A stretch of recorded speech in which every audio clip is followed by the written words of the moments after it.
Lipton Tea and Lipton Soup present Inner Sanctum Mysteries.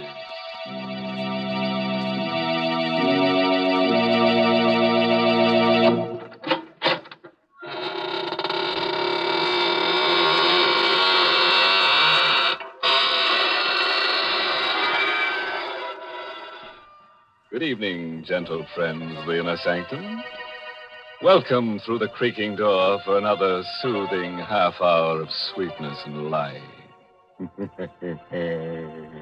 Oh, I've learned a new trick. Would one of you like to step up here and be sawed in half? What? No volunteer? Well, maybe you're right. The first part, the sawing in half, that's easy. But the second part, the putting together again, I'm still not very good at that. Mr. Host, how can you joke about such things? Are you trying to get our listeners in a mood for enjoying themselves? That's it, Mary. Well, jokes like that certainly won't put people in a good mood.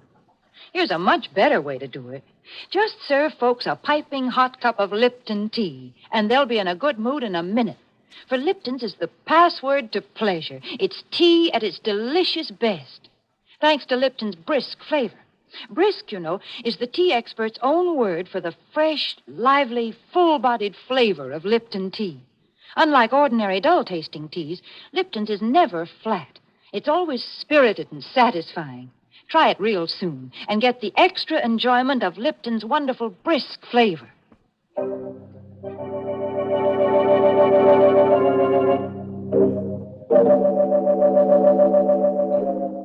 What does a man think of when there's murder in the air? The close presence of death. Does it have matter and substance? Does it generate unseen light waves that touch a man's subconscious? Or unheard sound waves that speak to him when he sleeps? Well, let's listen to I Walk in the Night, written by Emil Tepperman, with Larry Haynes in the role of Peter Lang to tell you this story himself.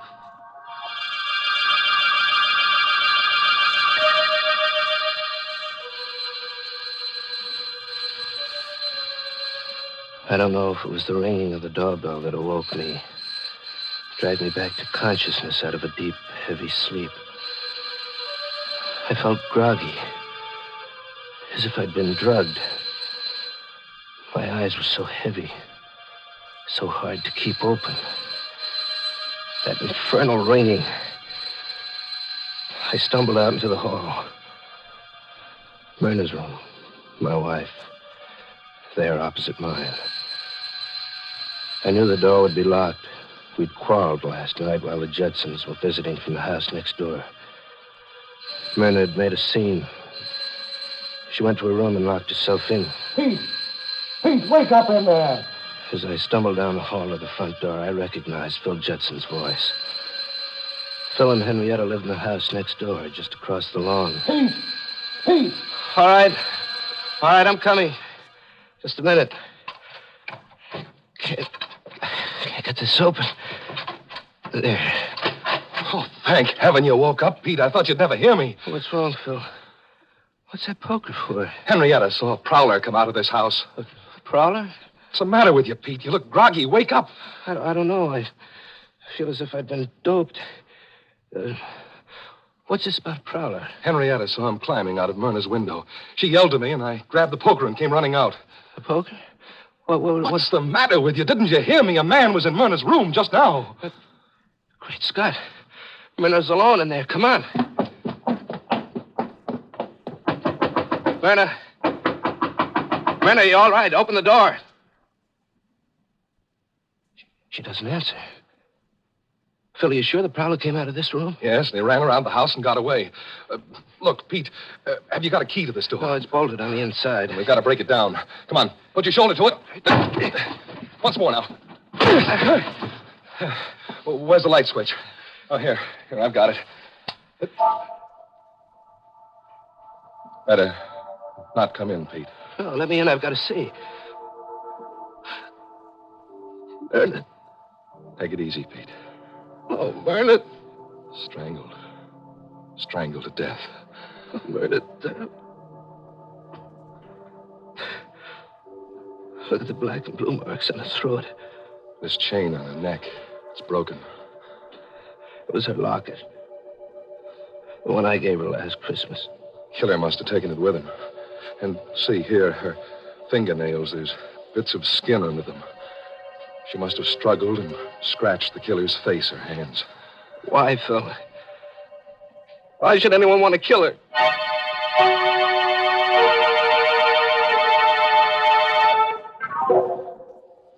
Then began the long torture of the investigation.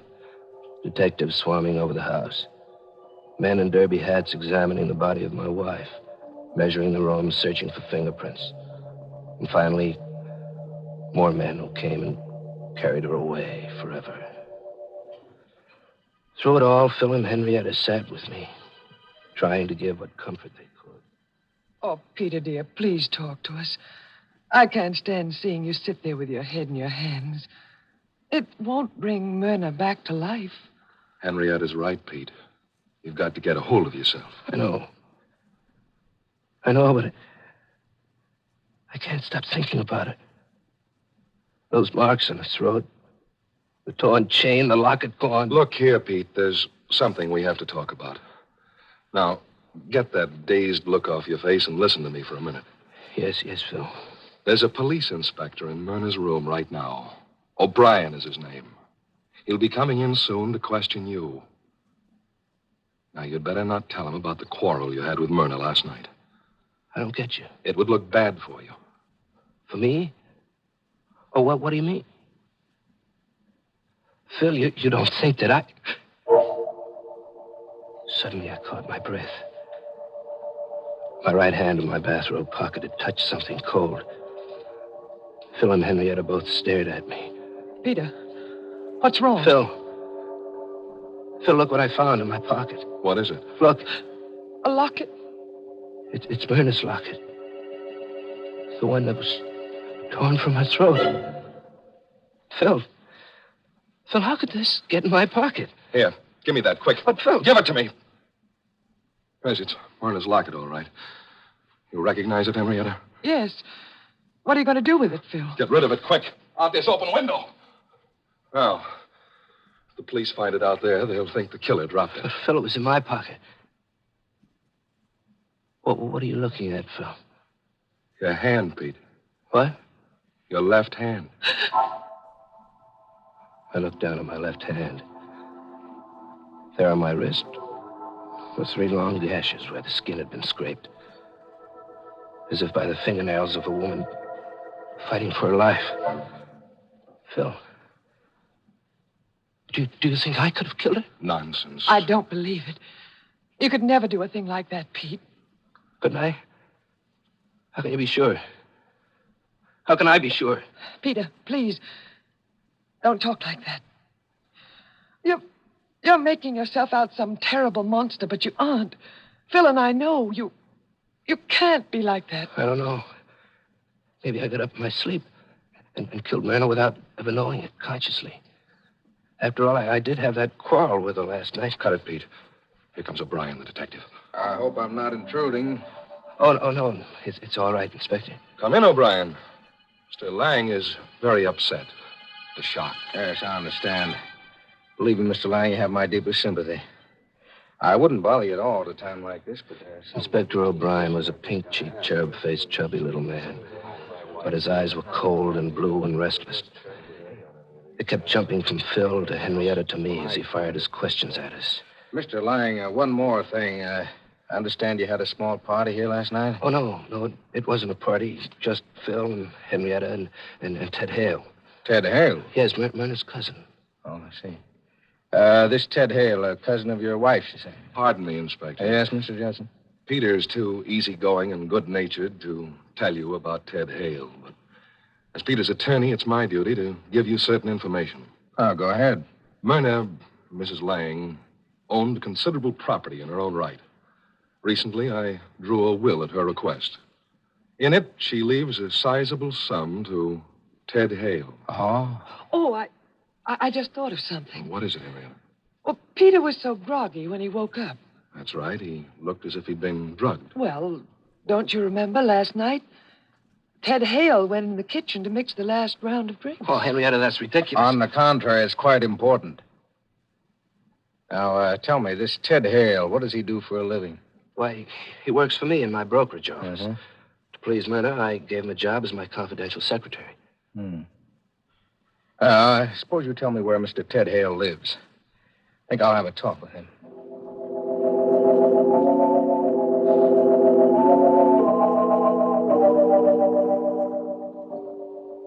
Now, all you have to do, Pete, is sit tight. Let O'Brien follow up his lead. But, Phil, I can't let him arrest Ted Hale. He didn't kill Myrna. I did. I must have. The locket. These scratches. It's not fair to Ted. As your attorney, I won't let you strap yourself in the electric chair. You go back to your room and get some sleep. Henrietta, do you mind going back to our house by yourself? Of course not. I'm going to sleep right here in the living room on this couch, in case Peter needs me tonight.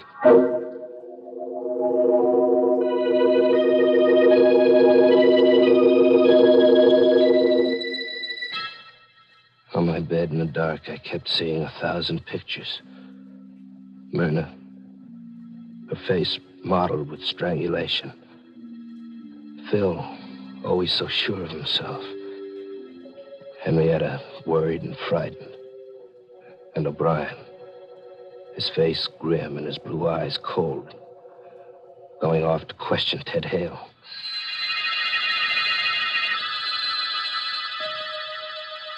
I must have been close to dozing off when I heard the doorbell faintly, as if in a dream. I tossed about in bed for a moment or two. And then I heard the voices in the living room.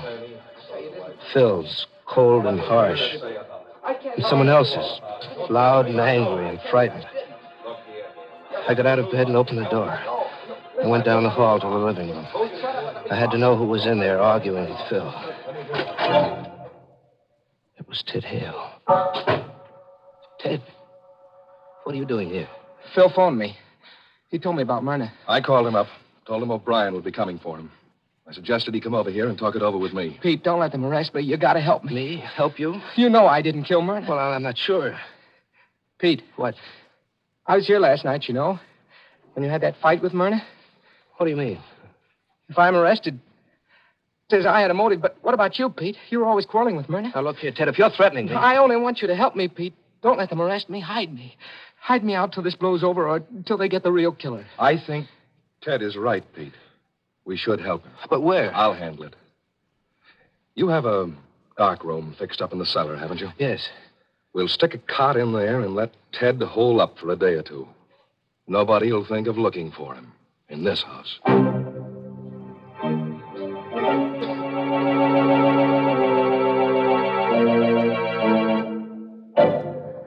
Poor Peter. Seems to be in a daze half the time. Yes, his trouble is that when he's awake, he's half asleep, and when he's asleep, he's half awake. It's no wonder he can't sleep well. He seems to be such an honest person, he can't lie easy. You know, it's too bad he doesn't go over and stay at Phil's house, Mr. Host. Phil and Henrietta seem the kind of people who do everything to make him comfortable. Well, I just hope they know something about hospitality, Mary. Oh, I'm sure they do. Why, everybody knows that the proper way to treat guests is to serve them something delicious. For example, when guests drop in at my house, the first thing I do is put on the tea kettle. And almost before they have their wraps off, I have my best tea service out, and I'm serving them some of my fragrant, fresh-made cake and a cup of heartwarming Lipton tea. For no matter what time of day or night guests arrive, there's nothing like wonderful Lipton tea to make them relax and feel at home. Yes, Lipton's brisk flavor is so lively and full-bodied and satisfying, it just naturally hits the spot with everybody. In fact, I always say, whenever you want to serve your friends or your family a grand, refreshing drink, make it tea. And make it tea at its delicious best. Lipton tea.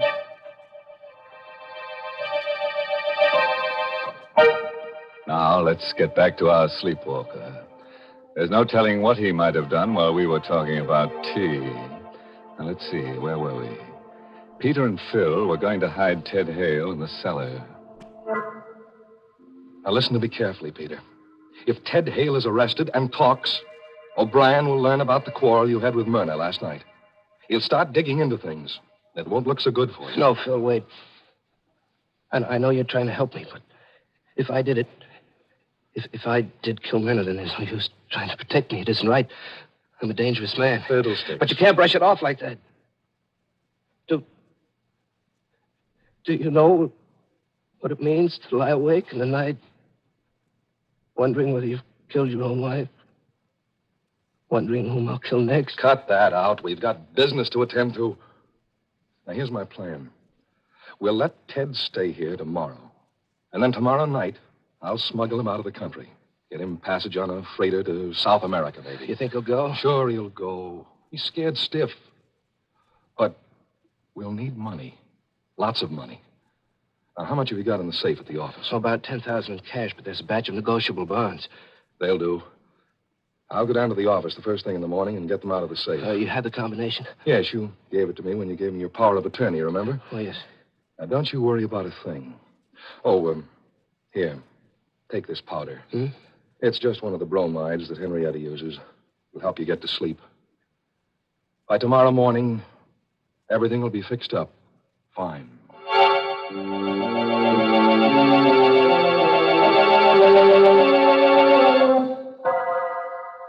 It was almost dawn when Phil left. And it must have been hours later, close to noontime, when I felt myself being roughly shaken out of a heavy, troubled sleep. Pete, wake up. What? Hey, wake up. Come on, snap out of it. What? Oh, Phil. Gosh, I feel groggy. What was in that powder you gave me? Never mind the powder. Get your eyes open. Got something to tell you. Phil, what's wrong? What happened? Listen to me carefully, Pete. I went down to the office before business hours this morning and opened the safe to get the money out. Yes? The safe is empty. Empty? The securities are gone. Well, it can't be. Who else had the combination besides you and me? Only Ted Hale. Oh? Do you think that... I'll bet you $1 to a donut he's gone. Come on, let's check.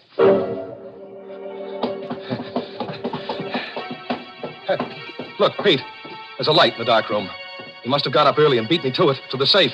Ted, you in there? Always the optimist, huh? Come on, open it up. Ted! Good heavens. Ted Hale hadn't gone anywhere. He was lying there on the cot. His head was a bloody pulp. It had been bashed in while he slept with a long-handled cold shovel which lay there alongside the cot. Great Scott. He's been murdered. We stood there in a narrow, dark room, Phil and I, and we looked at each other. There was a strange gleam in Phil's eyes. I tried to read the meaning of that gleam, but he averted his eyes too quickly. He dropped his gaze to my hands. I saw what he was looking at. My hands were black and grimy with coal dust. And on the grimy, coal-blackened handle of the shovel, there was a fresh set of fingerprints. Phil, did I kill him? Did I kill him in my sleep? The same as Myrna? Phil, I can't stand it being a murderer. I'm going to give myself up. You'll do nothing of the kind. If you did it, Pete, you're not responsible. But you do think I did it? And Myrna, too? I don't know. I don't know what to say. Just think, Phil. Maybe tonight I might kill you. Or Henrietta. There's no telling what I might do. Rubbish. No, Phil. It's hard to believe, but there's the proof. I'm a murderer. I'm dangerous. There's only one thing to do. I won't let you do it. What else is left? Come on. I'm going to help you hide Ted's body.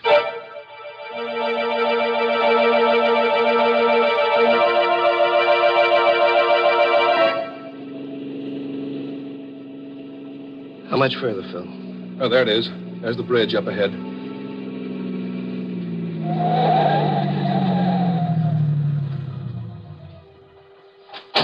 Okay.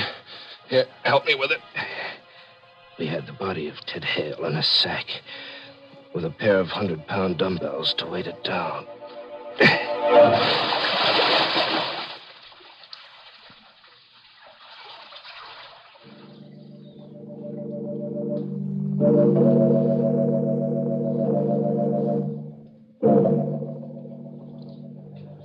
Myrna's funeral took place the next morning, and I had to endure the condolences of friends and business associates.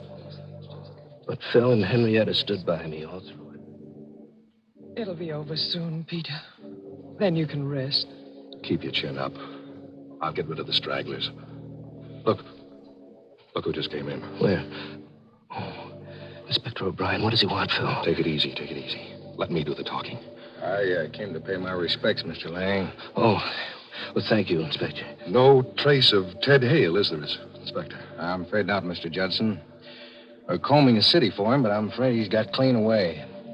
You see, It was marvelous to see how calmly Phil could talk to O'Brien about Ted Hale, knowing all the time just where the body was, under that bridge.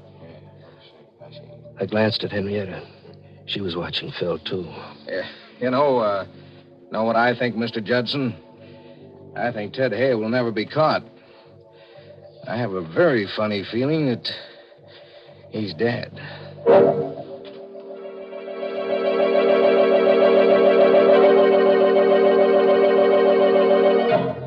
Later that afternoon, I took a taxi cab and I went down to police headquarters and asked to see Inspector O'Brien. Glad to see you, Mr. Lang. You're looking a little better this afternoon. I feel better, Inspector. I feel better because I've come to an important decision. Oh, yeah? Inspector, I've decided to tell you something that'll startle you. That's pretty hard to startle an old hand in my business. Go ahead, I'm listening. All right. Inspector, Ted Hale didn't kill Myrna. I killed her. That is, I think I killed her. You think you killed her, don't you know? It sounds crazy, doesn't it? But I assure you, I'm perfectly sane. Just a second now. You either killed her or you didn't kill her. If you kill somebody, you know it. No, not in this case, Inspector. You see, I think I did it in my sleep. Both times. Myrna and Ted Hale, too. Hold on now. I'll get someone to take notes. I suppose you start from the beginning. I told him the whole story. How Phil had awakened me when we found Myrna strangled. The groggy, drugged feeling I'd had. How Ted Hale had tried to blackmail me. And how Phil had awakened me once more and we'd gone down to the cellar and found Ted with his head bashed in. I talked for a solid hour. I'm glad you came to see me, Mr. Lang. Glad you've told me all this. You must have had a hard time reaching a decision to come here. Yes. Yes, it was hard, Inspector. Mm-hmm. Phil wanted me to go away. It would have been so easy to go away and let him take care of things. But I'd never be able to sleep for fear I'd kill someone else. Well, you needn't worry, Mr. Lang. There won't be any more killings. Not if I'm safely in jail. You're not going to jail. You're going home. What? In those notes the stenographer has taken, Mr. Lang, I have almost enough material to convict the real murder. I need just one more thing. Now, you go home and wait. Don't worry. You mean I didn't kill Myrna and Ted? Now, you just go along home and take it easy.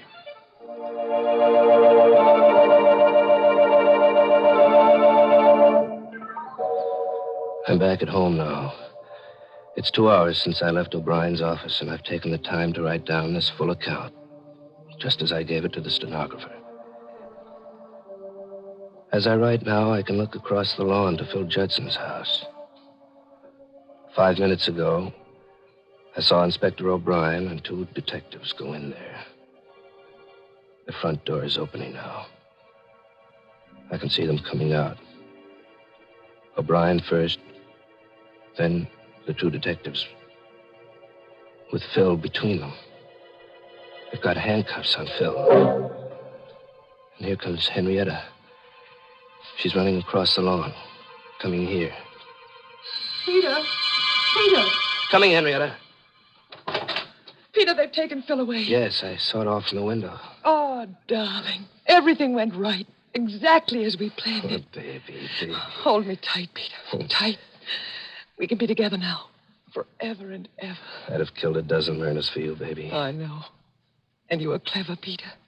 So clever. And the hardest part was getting Phil to cooperate. But I knew he'd do anything for a friend. What a fool he is. He stepped right in and took over. You should have seen O'Brien when I told him the story. I could tell exactly what he was thinking. Here's a poor innocent sap whose best friend is framing him, giving him drugs, and then making him think he commits murders in his sleep. Oh, Peter, as soon as he's convicted, I'll be free, and we can go away together. All right. Huh? But you'll have to cancel that trip. Both of you. O'Brien. You heard what we said? Sure did, every word. Remember at my office, Mr. Lang, when I told you I only needed one more thing to clinch the case against the murderer? Well, this was it. I faked the arrest of Mr. Judson. Then I sneaked back to see what you'd do about it. You did plenty.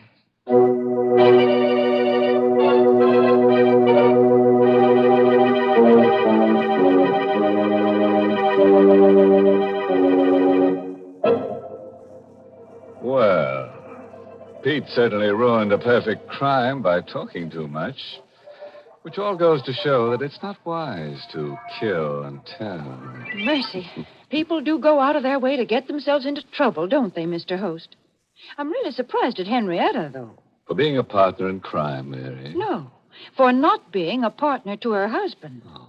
Most women, take great pride in looking out for their husband's happiness. Mm-hmm. You mean like mending the bullet holes in their shirts? Oh, Mr. Host, there are lots of better ways than that to keep a husband happy. For example, when your husband comes home from work, give him the refreshment of a brimming cup of piping hot Lipton tea. Lipton tea makes a wonderfully pleasing drink at mealtime or any time, because Lipton's is such a grand tea, so deliciously different, more flavorful and full-bodied. If you've been forgetting to get it, why not jot down Lipton's on tomorrow's grocery list now? Remember, Lipton tea always meets with favor, because Lipton tea gives you brisk flavor.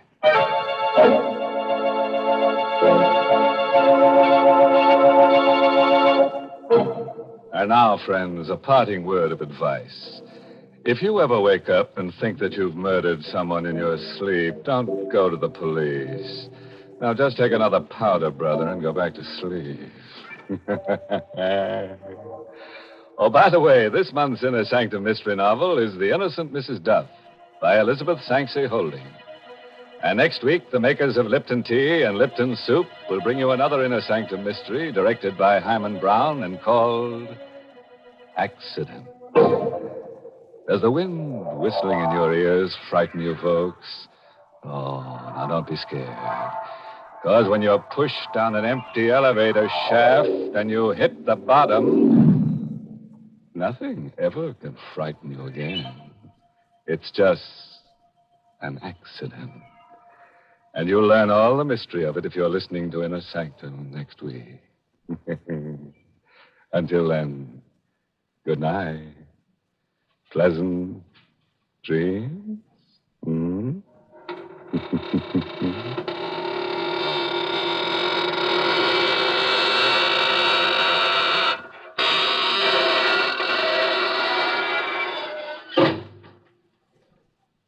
For a wonderful soup, be sure to try Lipton's Noodle Soup.